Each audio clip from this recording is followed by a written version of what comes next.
do something right by people. So I would say that he better start acting right. He better stop displacing people from their homes, or he deserves to lose his fucking job. That's right. I am confident that if that does happen, whoever replaces him deserves to lose his fucking job as well. I'm in favor of conservation. I think that what's happening to this planet is, it's fucked up. I would like to have a future on this planet. I would like to have maybe, future generations be able to inhabit this planet without it becoming a scorched wasteland. But What are they really conserving? BCDC, they're on the same side as the people who run the oil companies. They're on the same side as the people who are fucking extracting all the resources out of the earth. And they're acting like, oh, we can just designate a little bit of land where, we can conserve it. No. We need to turn this system upside down if we want to have some real change in the environment. And like my comrade Dale said, we need to think about the environment that people are living in. How twisted is it that there's people, they think of everything but humans as part of the environment that needs to be conserved. They talk about endangered species of wildlife and critical ecosystems, but they're not talking about the millions of people who are being displaced every day. That's fucked up. Because we're the only ones who are in a position to stop this shit. That's right. That's right. You're gonna just let human people die and act like, oh well. No, we're all in this struggle together. I mean, not Larry, but most of us are. Most of us, we all have a common interest in ending this rotten system. Because we went dirt That's to right. you. That's right. You got a little dust. Larry Goldsbland was audited by Elaine Howe, California State Auditor. Thank you. Well, I guess I'll close out with an AP2P. All power to the people! All power to the people! All power to the people! All power to the people! All power to the people! All power to the people! All power to the people! All right, y'all.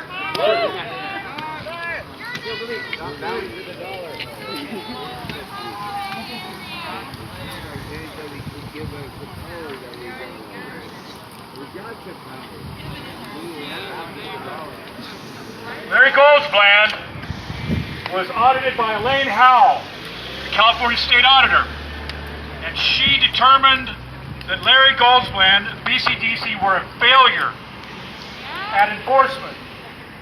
And BCDC is considered a statutory regulatory agency. So enforcement is what it's all about. Larry's excuse was that he didn't have the proper attorneys in place. But what Larry did, and this is what Elaine described to him, it took several months because they had to talk in cryptic emails. But she explained to him that he had put the state of California in a very awkward position.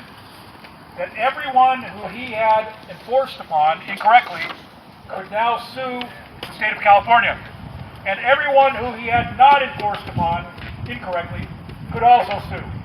So everybody in the state of California right now can sue the BCDC, according to the state auditor. Thank you.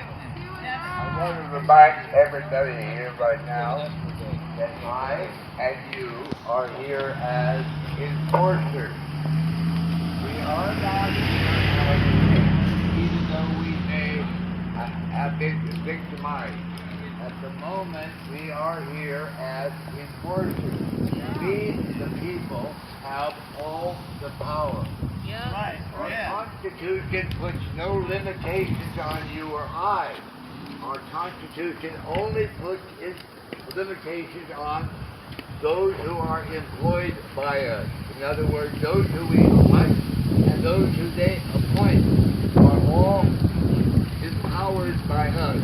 And any one of us can take it away from them. Any one person can raise up the issue of how they are being damaged. And as long as you do that, you will be heard. Not that lawyers won't tell you that.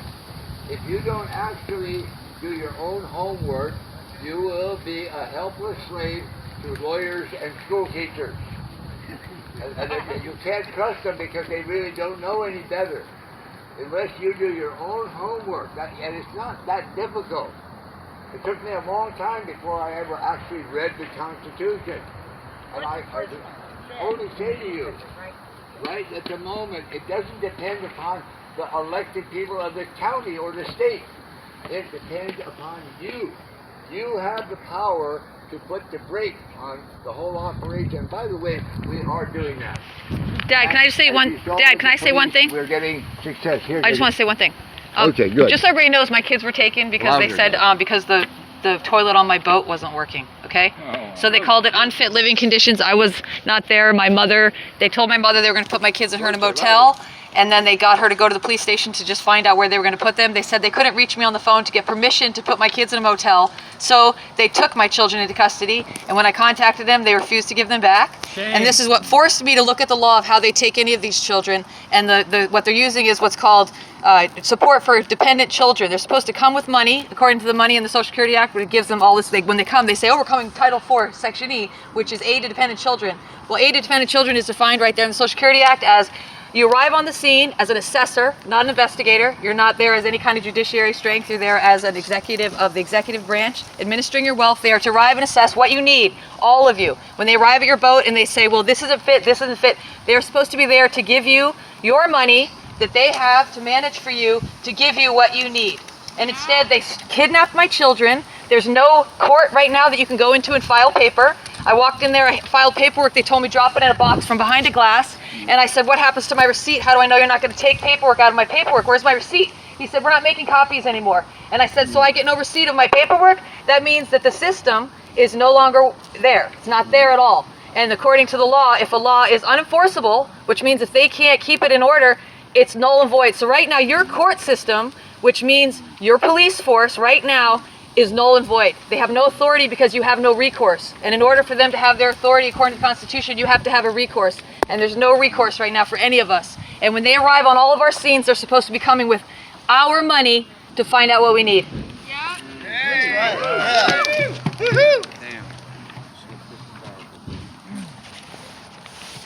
We've all come out here, we've told our stories, we've said many things.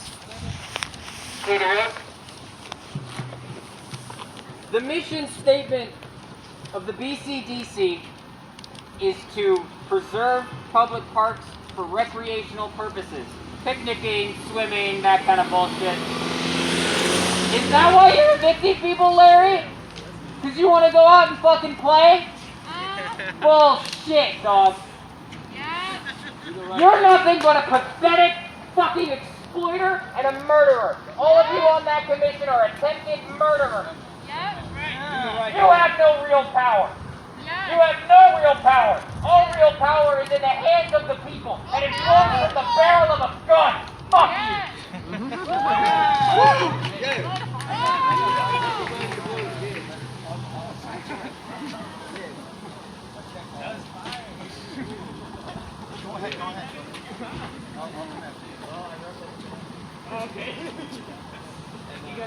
Yeah, I think it's important to recognize when you take people's homes, when you take their property, when you take their livelihood, you are basically signing a death sentence for them.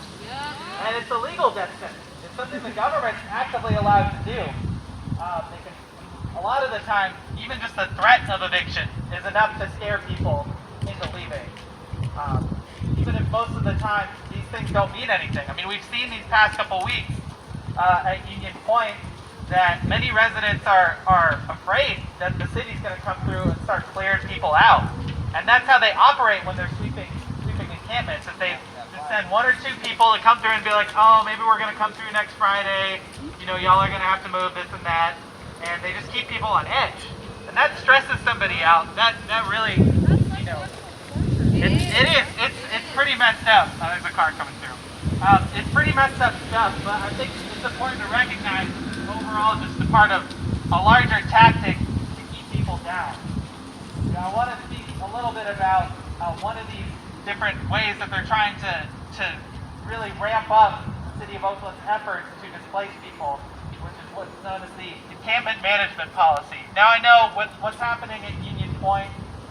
There was this lawsuit that was put forth, and the city got spooked, and they decided that they were just going to displace people anyways. But I think it's important to recognize at the beginning of the new year, they're going to be displacing people all across Oakland. They have no real plan to house people. They have no real plan to deal with the real issues that people are dealing with. Their plan is just to shuffle people into these different programs, into these different what they call co-covered encampments, in an attempt to supposedly act like they're dealing with this problem of homelessness. The reality is that essentially what they're doing is they're just clearing all of this land. They're clearing all this land so they can develop. They're clearing all this land so they can make money. They're not actually concerned with the well-being of the people that stay in these places, because if they were, they would meet them where they're at. They would listen to what their needs are. They would take care of the very basic things that they ask for. And then ultimately, they would get them into housing. But when they're trying to shuffle people into these programs, if you ever try talking to people who stay at, like, say, a Safe RV lot or the Tough Shed sites or even these different shelters, they'll tell you that they've never been talked to anybody about housing. They'll tell you that they've never been talked to by anybody about different resources or things like that. And that's because it's not in their interest to actually house people. That's not how they make money. They make money by coming up with false solutions to this problem and then weaponizing it against people. Occasionally they'll find someone that they want to help. They'll roll them out as their ideal situations, like, oh, look at this person, they got help, they got into housing. But that's very few and far between of what really happens. I've talked to a lot of people who stayed at the Safe RV lot that's at 34th and Wood, and they've told me this, like, I've been here for 6 months and I haven't gotten offered any sort of housing. I haven't talked to anybody about resources. I haven't got shit. And it's super interesting that they're justifying the fact that people are staying so close together as a reason to shuffle them into these areas. They're like, oh, we're in the middle of a pandemic. People can't be staying from 6 feet apart from each other. But if you go to that RV lot, people are not even 6 feet apart from each other in their RVs. And those things are a death trap.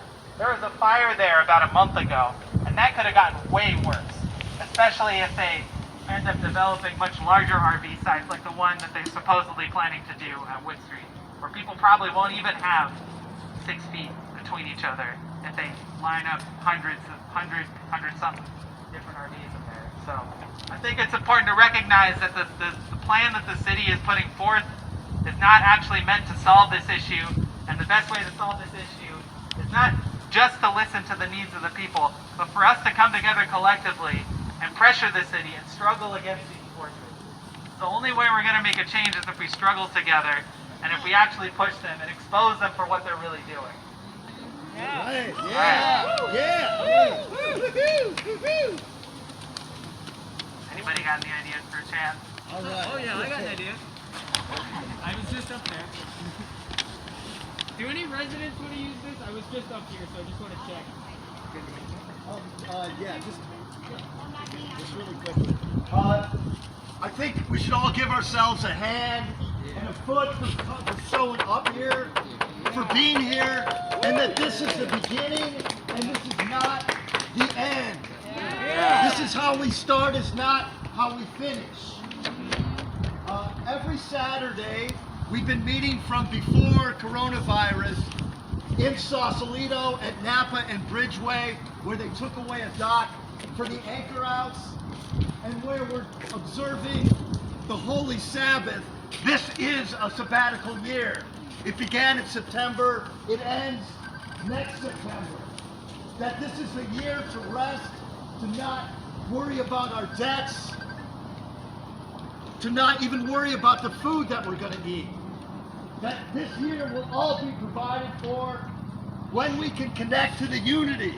And we bring the unity from below. It doesn't always come from above. So everybody's invited to Napa and Bridgeway. Napa and Bridgeway in Sausalito. It's where Galilee Harbor is. And Galilee Harbor took away a dock from the anchor out. So not only are we going to read the Holy Word and observe that, but protest people that specifically are named after a very holy spot in Eretz Yisrael named Galilee, who do not believe in sponsoring the people that they used to be and that they could be again. So we don't know everything about Larry to be judging him. We know one thing, he's an Israelite. That Hanukkah starts Friday night, and if you research what Hanukkah is, it's not the Jews, the Israelites, going against the Greeks who were in power in Eretz Israel back then. It was, they went against the collaborators. And the people that did it were not perfect. Eventually they became corrupted too. So it's a different kind of holiday. It's joyous. It's not connected with any one tiny little narrow religion. It's connected with all of us. And that, Larry, what you're doing now is shanda for the goyim. It's a shame for the people who aren't Israelites to see an Israelite do this. Our holy books say we are to have a year of jubilee, that we are to forgive the debts, that everybody gets a place to live, and that all the captives are set free. Amen. So that is why we are here. We are not just here for ourselves, we are here for him too.